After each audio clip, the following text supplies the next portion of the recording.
நம்ம பார்க்குற பொறுத்தது இயல்பு வழக்கு, இன்னொன்று தகுதி வழக்கு. இது ரொம்ப முக்கியமான ஒரு வினாவ கேட்குறாங்க.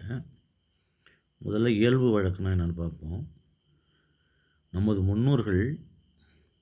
முன்னோர்கள் ஒவ்வொரு பொருளுக்கும் ஒவ்வொரு பெயரை சொல்லியிருக்கிறாங்க. அந்த பெயரை சொல்வதற்கு அவர்கள் என்ன சொல்லை பயன்படுத்துகிறார்களோ அதுதான் இயல்பான வழக்கு.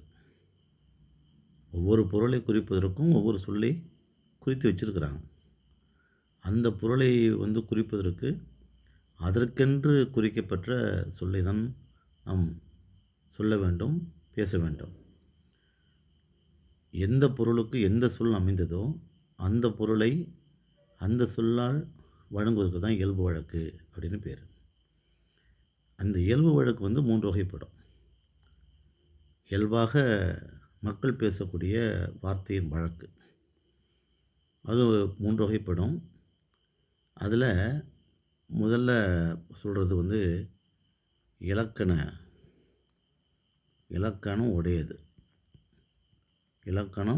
உடையது.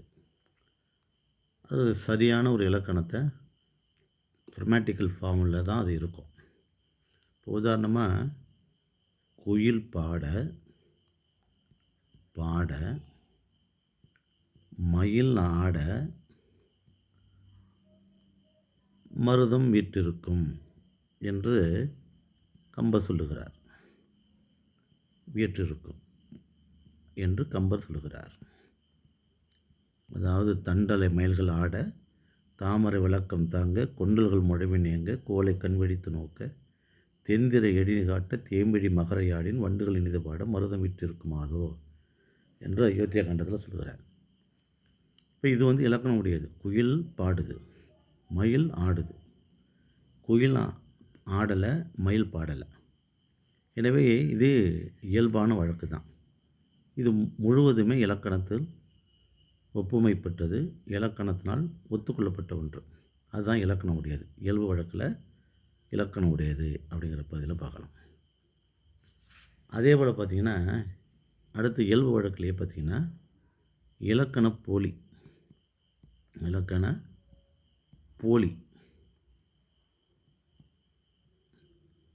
இது ஒன்று இருக்குது.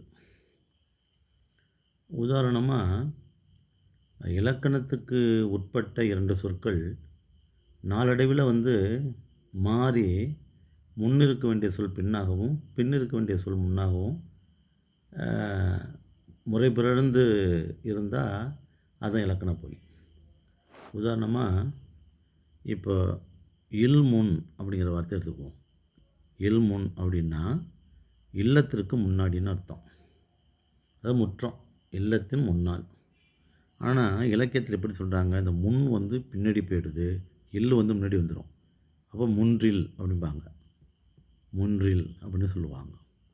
இது இலக்கண போலி, முன்பின்னாக வந்த இலக்கண போலி.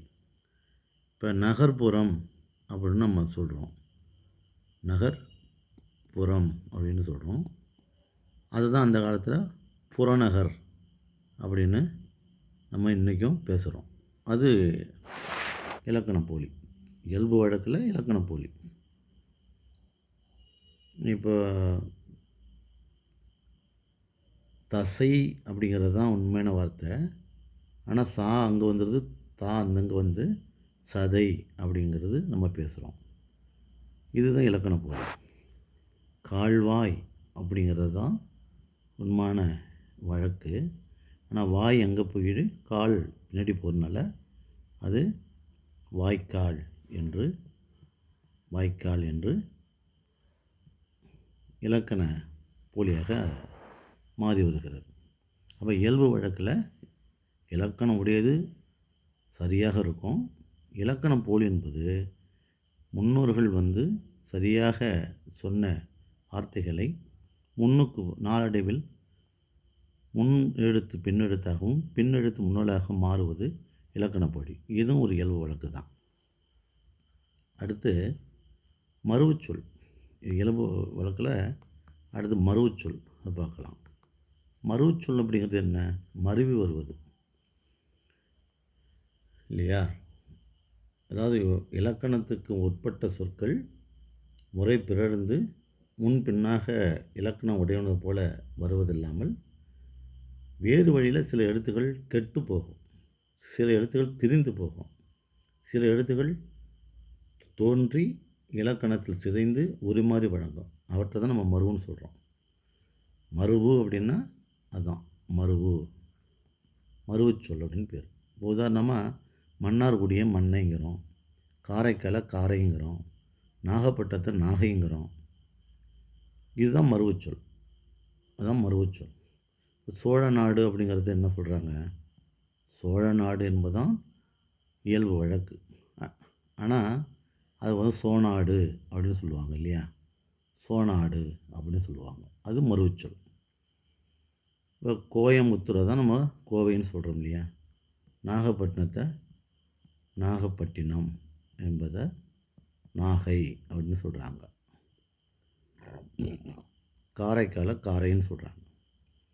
எனவே இயல்பு வழக்குங்கிறது இயல்பாக பேசக்கூடிய மக்கள் சொல்லக்கூடிய வார்த்தைகள் தான் இயல்பு வழக்கு. அது இலக்கணம் உடையது, இலக்கண போலி, மருவுச்சொல் என்ற 3 வகையில் அதை நாம் தெரிந்து கொள்ளலாம். நன்றி.